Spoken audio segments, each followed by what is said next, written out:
за ваші такі труди, за ваші пісні співи, тому що ви є наше майбутнє, ви є наша радість. І, звичайно, що Господь про таких, як ви, говорить в Священному Писанні, коли благословляє дітям приходити до нього. Знаєте, що це ваш прихід до храму Божого, Господь через нього приймає вас в ваше обійми. Бажаємо, щоб він належно укріпив вас, щоб всемилостивий Господь дарував вам світлий розум, щоб ви гарно сприймали всі ті науки в школі, і не тільки в школі, можливо, в садочку, чи в вищих якихось навчальних закладах. Ми вас дуже всіх цінуємо, любимо. І я, як пастир, зобов'язаний, покликаний молитися за кожного, від самого маленького і до самого старшого. Тому то прошу вас, щоб ви теж, коли стаєте на молитву, не забувати про свого священника, про свого батюшку, поминати. Тому що тільки так, такій єдності, у спільній нашій молитві є наша сила. Тому що нехай Божа благодать, полягає наша сила, перебуває над вами. Амінь. Дякую вам. Дякую.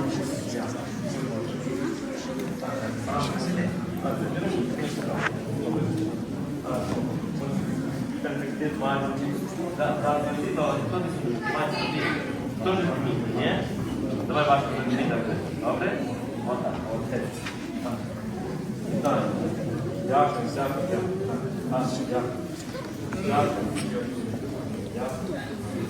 Дякую. Сказав? Марія, так? Дякую.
Гарno vam uzmiju škornu Iisus, pentru cântări, pentru felicitări.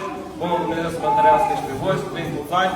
Și mulțumim pentru că și voi la fel stăruiți în cele duhovnicești, stăruiți ca slujbele noastre să fie în frumusetate, cu cântări noi, frumoase și binecuvântate de Bunul Dumnezeu. Fie ca această trudă și osteneala voastră să fie scrisă în cartea vieții și Bunul Dumnezeu să vă răsplătească însutit și miit pentru fapta, truda și osteneala care o faceți nu numai cu cântarea, dar și cu toate cele fapte care le faceți în biserică, în jurul biserică și de obște în familia noastră creștină. Dumnezeu să vă întărească. Mulțumim și porului de jos, tot o deosebită mulțumire, dar vor vă primi cuvântul un pic mai târziu, da? Nu le ținem lumea mai mult, dar da. Așa că și statul ne dă la biserică, trebuie să ne despărțim acum, să trecem un pic la sala frateră. Eu câteva clipe foarte material aici în ridicare și vin imediat, vin și eu acolo în sala frateră și rog nimeni să nu meargă acasă, gospodinele noastre au pregătit și pe fiecare ne așteaptă să stăm un pic, să mai discutăm, să mai ne bucurăm de ceea ce ne-a trimis Bunul Dumnezeu. Să trăiți mulți ani, vă mulțumim la toată lumea, Dumnezeu să vă întărească. Trăiți!